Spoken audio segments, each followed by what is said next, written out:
This is Outnumbered. I'm Harris Faulkner, here today, co-host of After the Bell on Fox Business, Melissa Francis. Fox News political and legal analyst, Eboni Williams. Reporter for National Review Online, Katherine Timpf. And today's hashtag One Lucky Guy, the other half of the FBN's After the Bell and host of Forbes on Fox, David Asman, is outnumbered on a fine Friday Eve. We have a lot going on. We do. Good to have you here. Thank you. We will begin with Donald Trump not holding back at a forum on national security. He shared the same stage as Hillary Clinton and gave voters a glimpse of how he would respond as commander-in-chief. The Republican nominee leveled harsh criticism at America's military under the leadership of President Obama and, by association, his Democratic opponent. Watch. The generals under Barack Obama and Hillary Clinton have not been successful. Do you know more about ISIS than they do? I think under the leadership of Barack Obama and Hillary Clinton, the generals have been reduced to rubble. They have been reduced to a point where it's embarrassing for our country. Mr. Trump's assessment of America's military drew this sharp rebuke from Hillary Clinton, who said Trump has again failed the test to lead our nation's military. We saw more evidence that he is temperamentally unfit and totally unqualified to be commander-in-chief. He trash-talked American generals, saying they've been, quote, reduced to rubble. He suggested he would fire them and replace them with his hand-picked generals. That's how he talks about distinguished men and women who have spent their lives serving our country, sacrificing for us. That's how he would act as commander-in-chief. Donald Trump's top supporters in the military community are defending him. Lieutenant General Michael Flynn, former head of the Defense Intelligence Agency, says Trump was giving voice to the military brass who feel hand-tied by President Obama. He's absolutely right. I mean, there is a severe disconnect between this White House and, frankly, the president and our military. I mean, there's a lot of frustration within the ranks, and there's a lot of frustration, I know, in the senior leadership about what we're not able to do. One of the things that we cannot ever, there's no enemy that's unbeatable. And what we have right now is we have over 4.5, 5 years of fighting ISIS now, as though there's some unbeatable enemy. There's enormous frustration. So this kind of sharp defense for him, right? And Donald Trump trying to be honest, truthful, as he says, about what's really going on. Will he get credit for that, or will this come across a different way to those generals? Well, he's not going to get credit, certainly, from Hillary Clinton or anybody on her side, but among the generals. Among the generals, well, Michael Flynn, of course, is one of the generals that President Obama fired, essentially, because they had serious disagreements on policy. There were a number of officers dating way back from the beginning of the administration who were fired by President Obama because of disagreements over policy. And how many times has President Obama overruled his own generals on issues like, for example, pulling out of Iraq too soon, which, of course, gave blossom to ISIS. Many people say, had we not pulled those 30,000 soldiers and Marines out of Iraq, we would not have seen the takeover of parts of Iraq by ISIS and the growing of Iraq. So for the Obama administration or its surrogate in the form of Hillary Clinton to say that there's something wrong with a president overruling the military is very hypocritical, I think. Interesting. You know, Melissa, as I look at this, I wonder among those generals if they will have the conversation of this is kind of the narrative that we have wanted to get there all along, or if they'll just stay silent on this.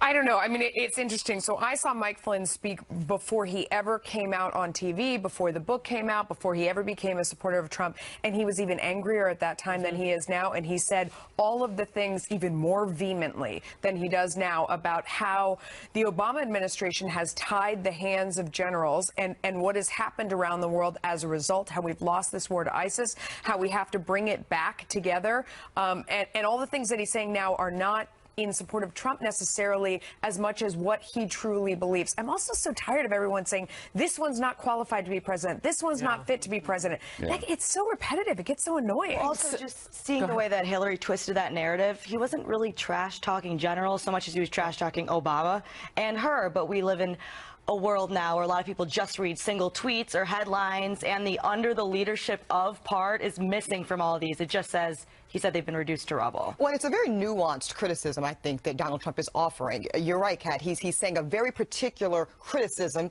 to the military in reference to the overall leadership. Lots of that gets lost when you're getting nuanced critiques like this, especially concerning America's military, which we're all hypersensitive about. To your point, though, Melissa, you're exactly right. For Hillary Clinton or Donald Trump to constantly be on the campaign trail talking about who's qualified, who's the worst thing coming, neither of those two are the barometers for that measure. It's actually us that get to decide that, the American people. Well, particularly since, David, they have such high unfavorables. Like one of them saying that the other one is worse when one is like dislike 56%, we don't want the other one is dislike 54%. We don't want to fuel that fire of discontent with our candidates. But there is a point here, and it is a serious point, and I don't mean to sound like I'm taking one side, but the fact is that there is discontent in the military, and it's not just been pointed out by Donald Trump.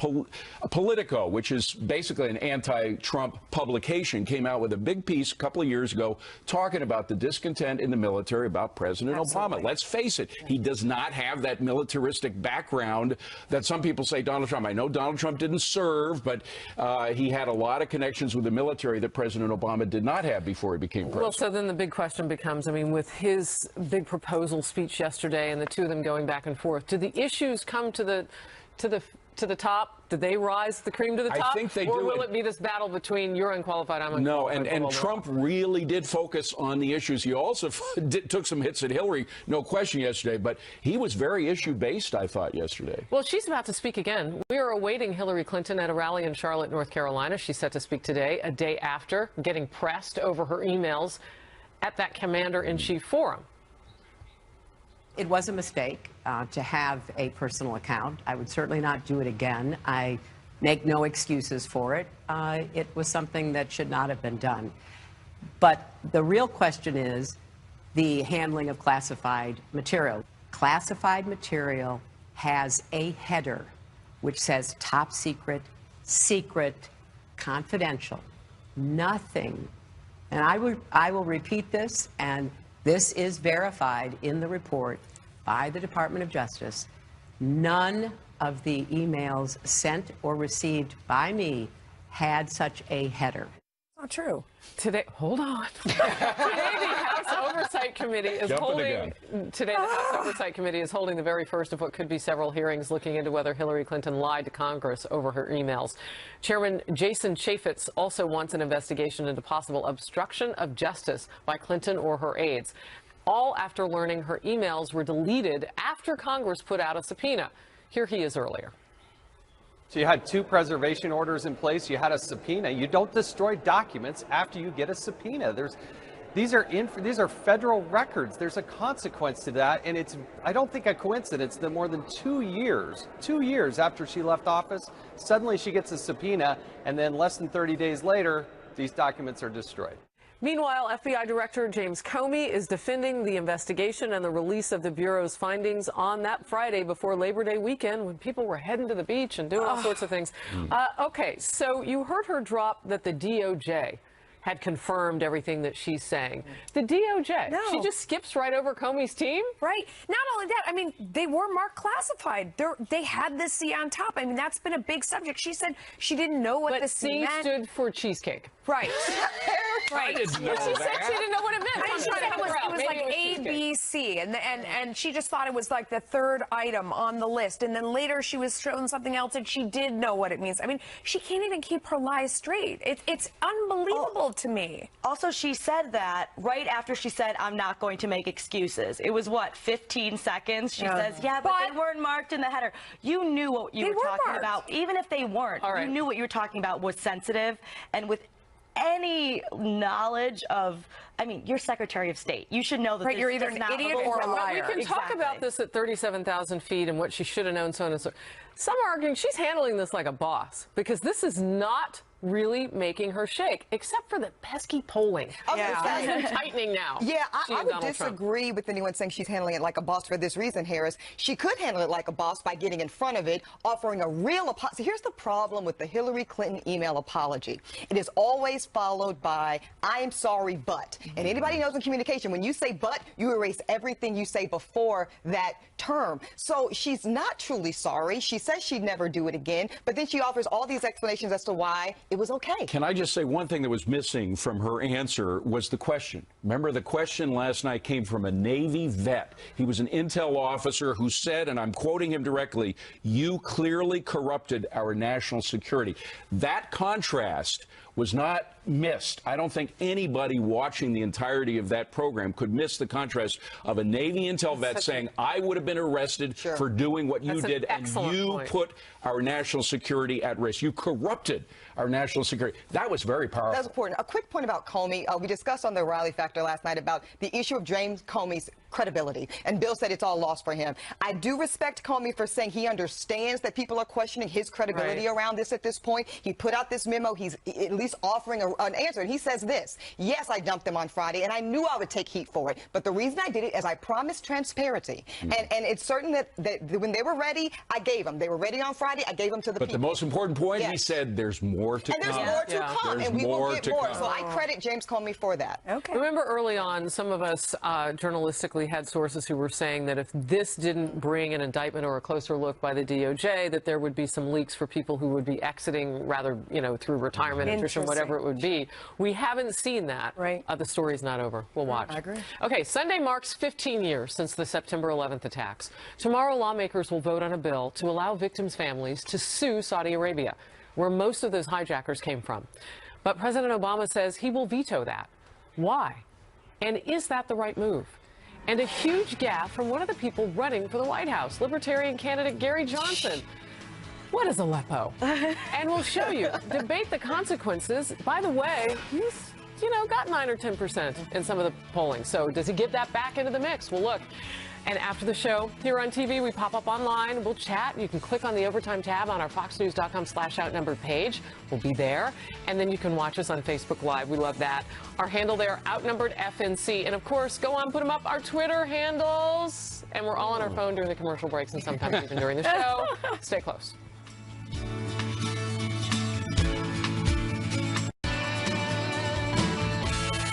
Sunday marks 15 years since the September 11th attacks. House lawmakers planning to vote on a bill tomorrow already cleared in the Senate, allowing families of Americans killed that day to sue Saudi Arabia. 15 of the hijackers on 9/11 were from Saudi Arabia, and critics have long thought the government may have supported the attacks, either directly or indirectly. If the bill passes, President Obama plans to veto it. His administration claims it could put Americans at a legal risk because other nations might retaliate with their own legislation. Republican Congressman Peter King disagrees. This can be a wake-up call to the Saudis. For too long, they played both sides here. They are good allies in some ways, but on the other hand, they've also been sort of silent benefactors of Islamists over the years.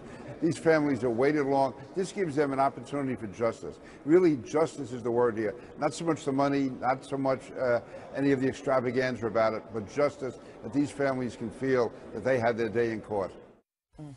Kat, what do you think?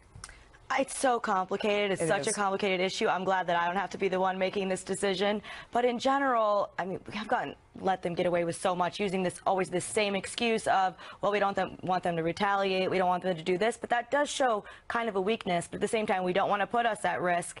I think the narrative of it needs to change. Obama needs to maybe even acknowledge that it's complicated, explain that I really understand, or I can't imagine what these families must be going through, rather than just saying, no way, we can't do that. We could ever do that to our allies, which I mean, they're not the best of allies. And that's not really what it's about, actually. Any lawyer will tell you this is really about the liability exposure that we would face if we set this precedent. We have sovereign immunity for a reason. And this is all very legalese and kind of ivory tower talk. But you're right, Kat, to the 3,000 people who had their families taken away from them, the 6,000 victims that lost so much on 9/11, that's not comforting. So what you've got, what makes it difficult, are there two unrelated but intersecting issues. You've got the issues of absolutely if Saudi Arabia or any other country was responsible in any way for that terror, they should be held accountable. But the unintended consequences of piercing that sovereign immunity has to be considered. All right, can I ask a legal question since we're stopping there and you're an attorney? Sure.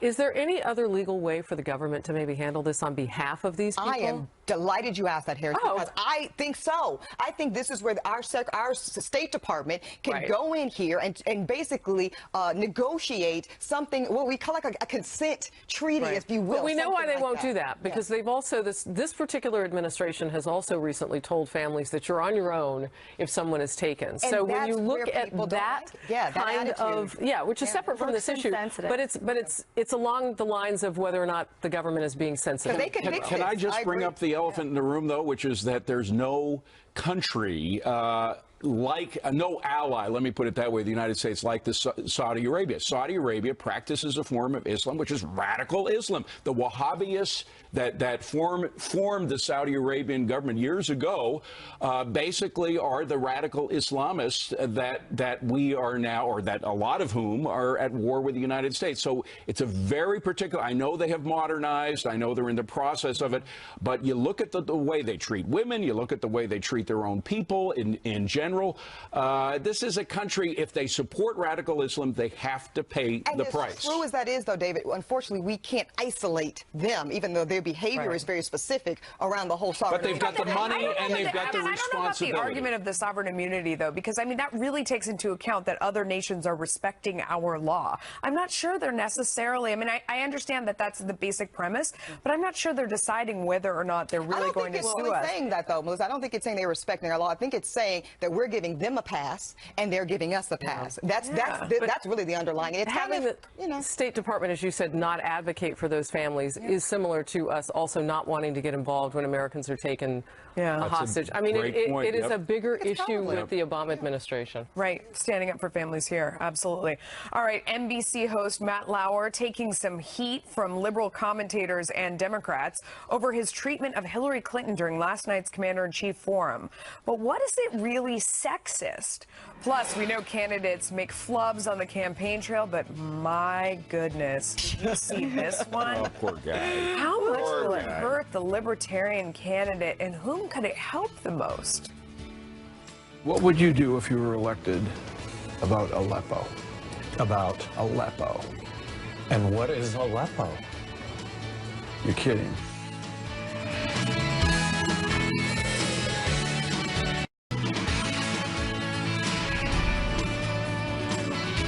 The race for the White House getting tighter, according to the Real Clear Politics average. In a four-way race, Hillary Clinton leads Donald Trump by just about 2%. Libertarian nominee Governor Gary Johnson has 9%, and Green Party nominee Jill Stein has a 3.3 number. Johnson has been pushing to be included in the upcoming presidential debates. He'll need 15% for that. But now a big gaffe this morning from Johnson when he was asked about an ISIS hotbed in Syria. Listen. What would you do if you were elected about Aleppo? About Aleppo. And what is Aleppo? You're kidding. No. Aleppo is in Syria. It's the epicenter of the refugee crisis. Okay, got it. Got it. Till he is 90, he's going to dream about that moment. Johnson responding a short time later. No one is taking this more seriously than me. I feel horrible. What do you think will happen now? Well, that I have to get smarter, and that's just part of the process. The gaffe blowing up social media. One tweet reading, "Epic failure. You lost my advocacy to hear any more from you. You killed a movement. Hashtag Aleppo." Another quote, "I guess you can start smoking pot again, Gary. After that, I'd smoke the biggest bowl imaginable." I think it's Eboni, we all cringe. And again, he is going to dream about this for the rest of his life. What do you think happened? I mean, was it just ignorance, or did he have a moment of brain not working? He said he got it confused with the acronym. He came out and said that, but it's like... What acronym? What acronym? It's not clear. He made that up. No. Yeah, it's not clear. I think this is so sad. And I'm really sad for his supporters. Look, 9-10%, some of these polls are showing. That's significant. Yeah, it's a lot of people. And he's polling at that number not because he's Gary Johnson. It's because he's not Hillary Clinton and he's not Donald Trump. But Harris, there is a substantive point here, which is that as much I love libertarians, but there's one big blind spot that they have, and it's not just foreign policy. It's the willingness to recognize that there's a role for us to play in killing evil when it pops up its head around the world. I don't even want to go there until we cover the basics of what is news this week. A story that we really need to be talking about. They just used chemical weapons on people in Aleppo. Yeah. Right. Yeah. Like, are you not even reading what's going on? Are you not looking at? Are you not looking at the newspaper? And so that means, do you not know about the red line? Do you not have the political narrative that's been out there for quite some time? The answer is he doesn't know. For the Obama administration about the red line, and then we withdrew the red line. I mean, how can you talk about world politics? Yeah. Without having that reference point. Do you not own a television or a newspaper? How about a phone? The devastating photos of the children. I mean, that boy, everybody saw the photo of that boy sitting stunned, dripping with blood in that helicopter that was from Aleppo. I mean, we have seen so many pictures of children whose lives have been devastated. I haven't heard anyone talking about this, but you know who is probably almost as upset as Gary Johnson is probably Bill Weld. Because people have been, you know, he went on to this Canada, his running mate, he went on to this, people kind of took him more seriously as a politician. Bill Weld took a chance on this, and now he's associated with something like that. There is a political consideration here, Eboni, and it is the fact that he was taking a little more from Hillary than he was from Donald. So Hillary should be happy that he screwed up here. Yeah, certainly she should be happy. But again, I think if you are seriously going to vote and you're polling and it's saying that you're voting for Johnson on this, I don't think those votes go anywhere. I really think the majority of those votes are people that will stay at home. This will be a low turnout election, and that's going to be the way. Or maybe they also don't know what Aleppo is. Yeah. And that's a fine point on it. Look, this is not like, can you guess every capital of every country in the world? No. That's not what this is. This man is running for president with the context of, we have a president who chose to step away from a red line. Look at how many people have died in Syria. This is an important issue. It is a hotbed for the Islamic State savages. That part of the world is important to our foreign policy. But I have to say, Melissa,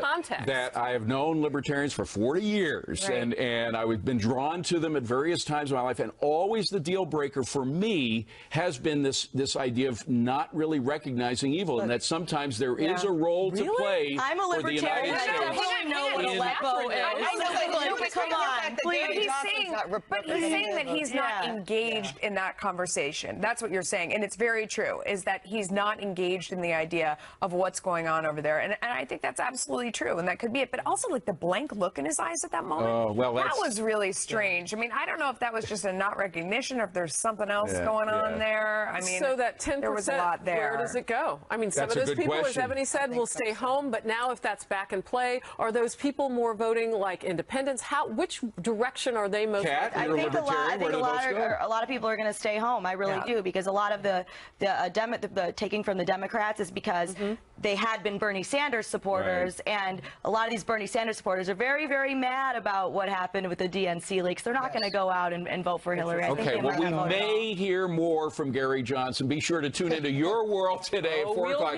Gary Johnson will be on live with Neil Cavuto. That's at 4 p.m. Eastern. Of course, you can also go to FBN and watch our show, Melissa. Yeah, but that's a whole other story. Watch us at 4 Don't mean to diss you there. Okay. All right. A lot of criticism from Matt Lauer over how he handled that commander-in-chief forum last night. Many accusing him of bias against Hillary Clinton while going easy on Donald Trump. Some of the headlines: Matt Lauer failed the moderator test. Matt Lauer fields storm of criticism over Clinton-Trump forum, and Matt Lauer's pathetic interview of Hillary Clinton and Donald Trump is the scariest thing I've seen in this campaign. Really? Clinton supporters blasting Lauer for questions over her email scandal, many saying that he wasted time on the topic and ended up rushing her on other issues. Right, but you said you think you're going to cheat. Look, this is an important issue. I know we're on TV. We don't have a lot of time. I want to get to a lot of questions. I will talk in the fight against al-Qaeda Secretary Clinton. in the Afghanistan-Pakistan theater. I am fast running out of time. And the tweets from liberals pouring in, this one reading, quote, maybe if Matt Lauer hadn't spent 13 minutes on emails, there'd be more time for ISIS. Just this morning, Clinton herself suggesting that she was rushed when a reporter asked her about the RNC's critique of her performance. I don't take anything seriously that comes from the RNC. We were talking about serious issues last night. I had a very short window of time in that event last night to convey the seriousness with which I would approach the issues that concern our country. I mean, when I saw the headlines this morning, Harris, I was wondering if I had watched the same thing everybody else had watched. He couldn't win for losing. I thought he was very tough. He had limited time. I mean, I don't know. Did you think, hey, tell me your thoughts. Well, couldn't win for losing. I mean, you've got a situation here where legitimately Donald Trump talked about U.S. military and foreign policy and whatnot yesterday. And I mean, I don't question the questioner, but there were some opportunities for him to go in different directions that I felt like he didn't go in. Matt Lauer. Yeah. Okay. Yeah, well, the sexist thing is what really kind of grinds my gears about this, because she wasn't being treated unfairly. She was being treated fairly, and people aren't used to seeing that.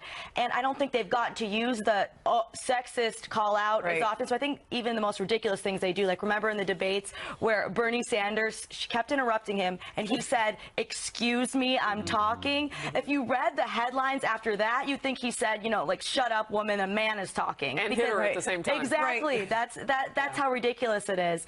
So it's another one of those things where you hope that people are looking into it a little more than just trusting whatever a headline says, because it's not fair to say that was sexist. It was fairly tough. Yeah. Eboni, what do you think? Was he equally tough on both candidates? Did he give Trump more of a free ride? I think it was circumstantial. I think it's Hillary Clinton's own fault that, 13 minutes were taken up by emails because of choices she made as Secretary of State. Yep. I agree, Harris. I think there were other opportunities that Matt could have taken there. But it's also up to you as the candidate at some point. I think you have the liberty and you can assert yourself. I think Mitt Romney was actually pretty good at this in the first debate. We were talking about this in the green room. Where, you know what, if you're going to go down this road, I'm the candidate. I'm the one who's got votes that I need to get. I'm going to give the people what I feel like they need to vote for me. That's on you. What I'm very superficial, I guess, because I'm interested in what Matt Lauer does next. When you stray off the liberal plantation, liberals want everybody to line up and do as they think you should do. If you stray off of that just a little bit, the way Matt Lauer did last night, you react in one of two ways. Either you bend to their will and you're effusive in the other direction when you're next on, or you rebel against it. I don't know which way he's going to go. He's probably going to go the first way and bend to their criticism. But it'd be very interesting to see what he does next. I don't think so. No, I don't think so. Because I don't know. It'd be very interesting. I think that he very much has the courage of his convictions, and he went down the road and he really held her feet to the fire. So it can be very frustrating. I mean, he may look back on it and say, I should have been tougher on Trump. I don't think he goes easier on anyone and bends the liberals. Well, I think go ahead. I think for both of them, I mean, they're both having a conversation about foreign policy and U.S. military right now. So to have had the juxtaposition of asking questions to one and asking questions to the other, it gives the American voter an opportunity to look at their policies. I agree with that. When you go down one road with one and then you decide to go down the other with the other, you don't get very deep on either one, and it doesn't help anybody vote. Yeah, you're right. That's a great point. Informative. That's a great point. All right, shocking new surveillance video. This is amazing. Capturing the horrific crime wave gripping one of America's biggest cities. It's hard to watch. What, if anything, the police or the community can do to stop it?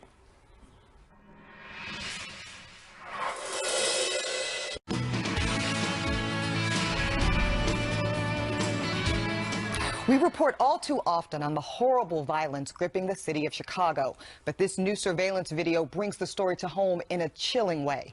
One suspect gets off his bike and wrestles a 71-year-old man as he waters his own front lawn. You see, he throws the man to the ground and shoots him at close range as a second suspect rides by. The young man then goes through the victim's pockets and gets on his bike and rides away. A neighbor says the victim underwent surgery and is now in stable condition, thank God. According to the most recent Chicago Police Department stats, the city has suffered 488 murders so far this year, surpassing the 331 murders over the same time period last year, and marking an increase of nearly 50%. This August alone saw 90 murders, the most in almost 2 decades. Now, here's right now, Chicago has more murders than New York City and Los Angeles combined. So the argument that this is just an inner city problem almost doesn't ring true. What do you think makes Chicago so different? When you look at a map of Chicago City and you look at where this happens, it is in a certain area of that city. So this is not all of Chicago. I want to say that. But not this incident. Right. But I want to say in total that it's a beautiful city. They have a lot to deal with. I'm just going to say that on balance. Sure. My question for you as a lawyer is, what in the world does the court system look like when it is bending so heavily under this kind of crime load? And also, what does it say that they have not been able to declare this as a, what I would say, national crisis? State of emergency. You could almost say that this is as much a state of emergency as the storm that just came up the East Coast called Hermine. I think you cannot overstate it, Harris. You're exactly right. Here's my issue. Criminally speaking, the docket is clogged, is what we talk about. So are they even adjudicating these cases in a way that would keep some of these people off the streets? It's not effective. So the superintendent of the police department in Chicago, I'm going to come to you, Melissa, has advocated for this type of thing. When someone is convicted of this type of violent act, keeping them in jail longer, and he's actually meeting resistance politically. What does he do? Let me point some things about this crime that really speak to what's going on here. I mean, it's broad daylight. It's 11 o'clock. There's a man out. This is a nice neighborhood, actually. This isn't in the scariest part of the city. I mean, he's out at 11 o'clock. He's watering his lawn. They go by on the bike, and they kind of look back and look at him again. They turn around, and they decide to rob him on bicycles. They come over and try and get his wallet away from him. He resists. They shoot him. Then he goes up to his own door to try and get help. He can't get through. He goes to a neighbor's door. Then he's on his phone calling someone to come help him. It's impossible to watch. It really shows you that whoever these criminals are, they were not afraid at all of anything happening to them, of anyone going by. It speaks to a complete lawlessness that no one's enforcing the law and no one's following up. And you know what that combines with is revolving door justice. I've lived in this city, New York, for over 30 years.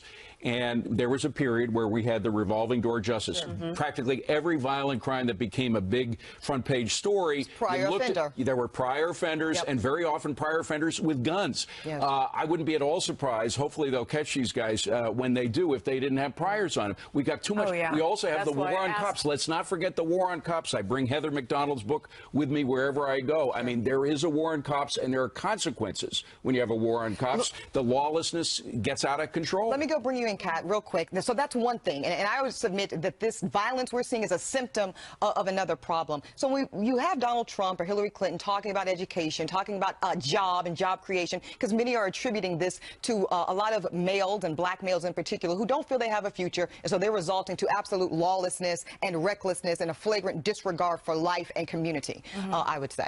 Do you think that type of political change economically can help this?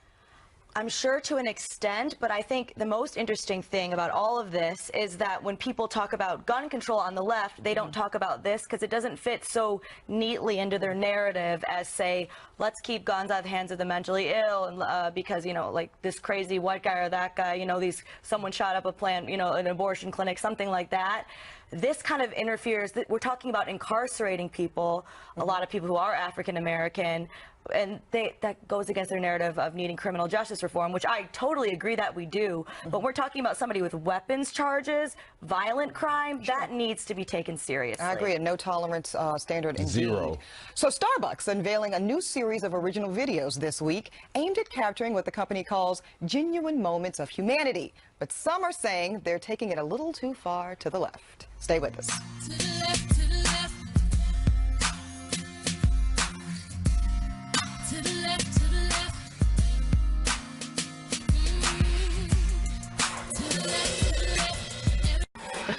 All right, Starbucks is expanding its menu beyond coffee, drinks, and snacks this week by unveiling a new series of original videos called Up Standards, focusing on what the company calls genuine moments of humanity and civic involvement. What I kept hearing is, this is how we're trained at the academy. The focus was on get in quickly, give a person a command, and if they don't respond, you physically force them to do that. Many members of the community see the police as soldiers coming into their community. And if police officers see themselves as guardians and they're behaving as a protector rather than a conqueror, I think that will go a long ways to building those bridges. What Sue is saying is, how about if we approach people as people?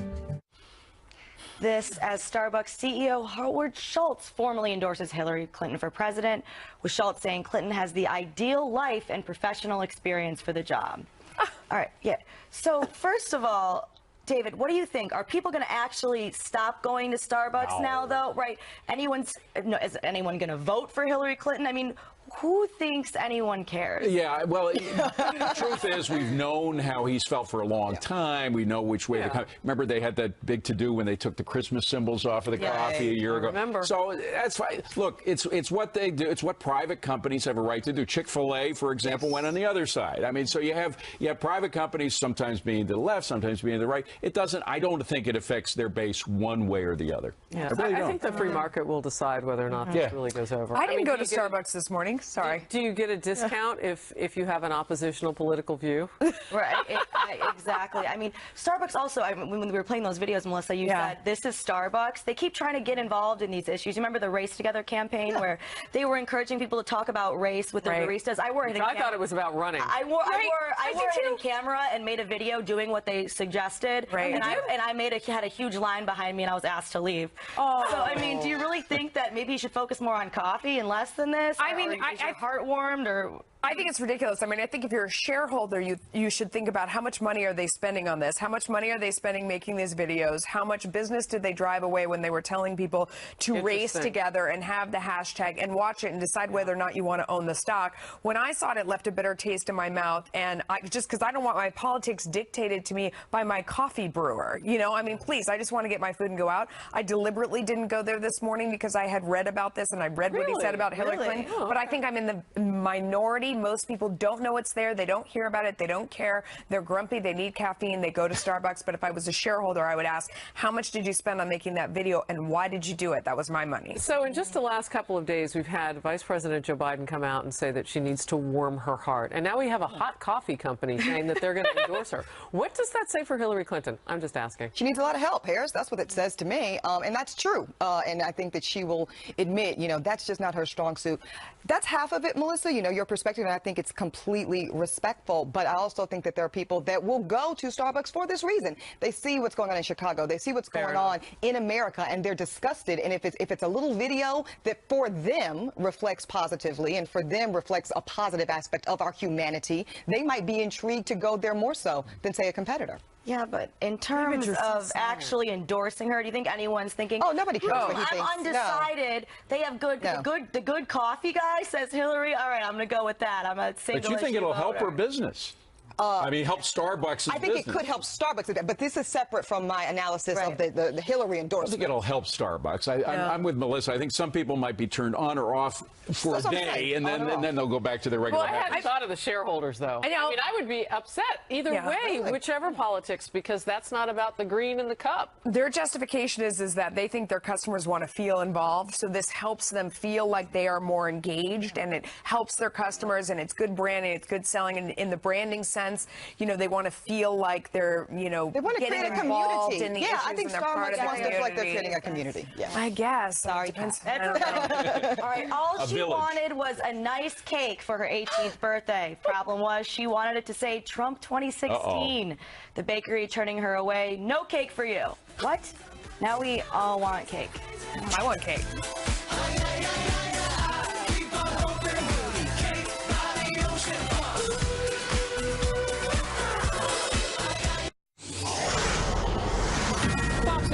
And we were anticipating this. Hillary Clinton stepping up to the lectern now, getting ready to speak in Charlotte, North Carolina. This follows that commander-in-chief forum and between her and Donald Trump on the stage at the same time last night, almost. It's interesting to see whether or not she'll talk more about the U.S. military, foreign policy, if she will bring up kind of the back and forth that the two of them have been having. Donald Trump talking about what he would do with the U.S. generals. Will she talk about that? She has been giving more press availability as of late. And again, even this morning, giving reporters a chance to ask questions. Right now in Charlotte, North Carolina, Hillary Clinton. Appropriate to be here in the great state of North Carolina. Overtime, OT, baby. Okay, so we're on the live chat. By the ocean. Okay, hold on a second. David, the sudden outburst. We're on the live chat. I want to thank people for tuning in there and all their comments. Keep them coming. I'm going to get you into the conversation. And Facebook Live, our handle is Outnumbered FNC, and every day we've been getting more and more. So we'll get them into the conversation too. Now. Yes. Let them eat cake. Would you like to talk about why don't you explain the Donald Trump cake? Yeah, well, somebody wanted a cake with Donald Trump on it, and the guy said, no, we're not going to do that. We're not going to make a cake. Can I tell you why I was surprised by this? It's because it was in Louisiana at Albertsons. Right. And kind of a conservative And I lived in Louisiana for 3 years in law school. I was kind of surprised at Albertsons. And the excuse was they're worried it was going to be copyright infringement and that Trump was going to sue. You really believe that? I'm pretty sure Trump's got some better things to do right now than sue a teenager for a birthday cake. Copyright infringement? That's why it's so ridiculous. I thought it was interesting. There are all the factoids about it. So it was a woman's 18th birthday. I was going to say a girl, but she was turning 18 at an Albertsons grocery store, going in to get a cake, which I mean, like, this is one of those things you do. We always get them from Publix, but you go in, you get whatever painted on the top. Yeah. They do a great job. They do whatever. And they said no. I mean, can you imagine? So let's really talk about the legalities of this, because when you go in, I know because my girls love like Barbie and Frozen and whatnot. And so we will do, but those grocery store chains are licensed to use those, and they have the little symbol down. When you get the Barbie on the cake, it's got, so I mean, not just to be, you know, devil's advocate here, but legitimately there might have been some legal concerns with using somebody's image that you know that it's not okay if you do that legally. Go to the lawyer. Go to the lawyer. I mean, here's the thing. To get something copywritten like that, it would take specificity. So, but they've done that with other things. Right, with Barbie, like that makes sense. Thomas or a movie. the Truck or whatever. Right, that makes sense, though, Harris, because those are specific commercial identities. So is he. Products. He had The Apprentice. He was, I think it's, I think it's the same thing. I think it's the same thing. Yeah, exactly. I think if it was the show, when you're a political figure, you become a public figure in a different sense than the way Trump used to always trademark his name. I mean, now he's sort of, hasn't he kind of given up some of those rights? Of course he has. You know what? I saw someone's book yesterday that had a picture of Trump on the cover, and I'm like, oh, you must have paid a pretty penny, right? He said I didn't have to pay a dime. Wow. Because, to your point, David, he's a public figure. I think, to me, it is what I now call, and don't steal this, Trump shaming. Trump shaming. No, you used it. You used it this week. I didn't steal it. Okay, all right. Thank you. I guess I was warning them. I talked about it on Twitter, and I even quoted you. There you go. Okay, I have a Trump trademark too. It's called Trump-splaining. Trump-splaining. Yeah, very similar. Trump shaming. It's this idea that you cannot raise your hand and say that you are in favor of Trump, that you are going to vote for Trump, that you are instantly shunned by society. And there are people who love that. I mean, I've seen down in Florida people come out and they put on their baseball cap and they look around and they wait for someone to come and give them crap for that, and they are, I mean, they never have to wait long. You know, the best way to deal with that is if you are a Trump supporter, you have something very neutral, and you're afraid of this. Most Trump supporters don't care. Yeah. But if you live in the Upper West Side or whatever, you have something very neutral like Hillary Foundation, which people could say, oh, that's interesting. But if you're a Trump supporter, you might say, yeah, he gets it. That person's knows what the Hillary Foundation is up to. So just back to the cake for a second, because what Melissa's saying is so true. I think it's one of the reasons why we really don't know how people are going to vote. I don't care what they're saying. I agree with that. There could be whether it's going to be for him or against him. I think that people, it's such a politically toxic environment right now to have those kinds of conversations. I mean, we know religion, politics on a date, you shouldn't talk about it, but it goes beyond that. Family members are avoiding the topics right now. People in their own families. That's right. And voting is private. It's so funny you say that. I just got an email today from a guy I'm going to have dinner with next week, and he and his wife have very different views on who should be elected president. He said, we made a dinner date. He said, please, no politics. I just don't, I just can't go into that at dinner again. We just had Labor Day holiday, and I was visiting some very nice friends of mine out east, and I literally called them. I said, look, I'm coming out there. I want to have 2 days of fun with you guys. I'm looking forward to this every year. I cannot talk about this election with you all because of the different politics. It felt, it literally gave me anxiety. Yeah. That's how stressful it feels at this point. Yeah, no, it's absolutely true. And, you know, I try to avoid it with groups because people think they know how I feel about things and they come after me. You know, I feel like when we're having dinner or whatever. And I'm like, you know what? I talk about this all day long. It's our job. Do we need to do this now? I mean, you're going to come in now and kind of there's an attack. elephant in the room. Yeah. So is an African-American woman. Do you get this? People think that they know how you're going to vote? Oh, of course. Of course, Harris. They know what party I'm in. They know how I'm going to vote. It's interesting. They know who I support. It's like, actually, no. My wife, it's none of their not business. even my wife gets that. Vote how Private you vote in the citizen. booth, That's why we have and we can secrecy. dissect and analyze and do whatever. Hispanics get that too, though. My wife is from Nicaragua. She gets it all the time. People wink at her and say, "Oh, you're from Hillary," and not necessarily. Actually, not necessarily. I'm waiting for the day that Eboni breaks out and says, "You don't know how I vote. I'm running." Oh, whoa, Harris, come on now. You about gave me a heart attack. Oh, no. I love it. By the way, happy birthday. Worried. What did you think Happy birthday. Yes, you would have my vote. I would have been nervous. Thank you, very You would have my vote. Oh, With gosh, Harris, okay. you never, I mean, you know, I got to be prepared for anything. I won't have never know what a I'll Johnson say. moment. Okay. Oh, my goodness. So, you never will. Poor Gary. Poor Gary Johnson. Senator, I mean, poor Bless Gary his heart. Johnson. Bless his heart, Melissa.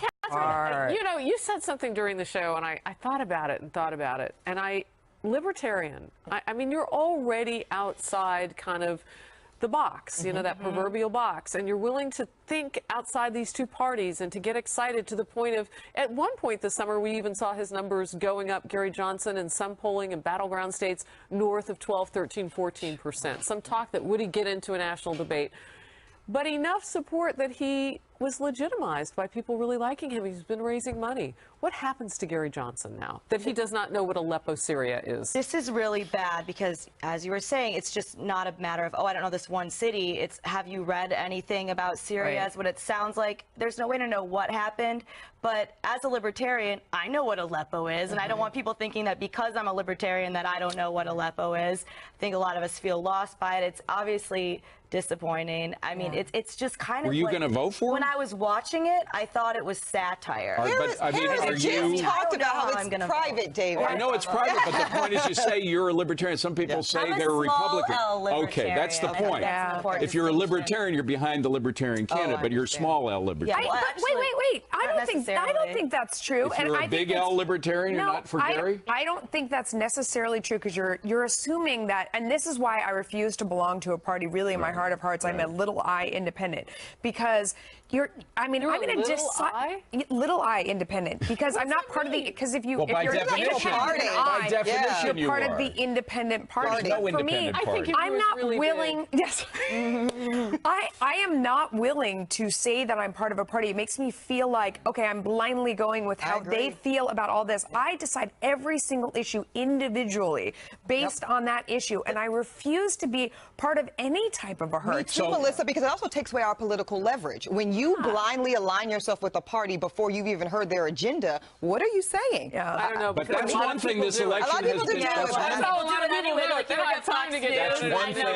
That's one good thing about all the dissension within parties during this election is that finally people are kind of people are moving to the independent side more than they ever have been before. All right, so Melissa just said something about, you know, kind of the laziness that happens among the electorate when they don't dig deeper.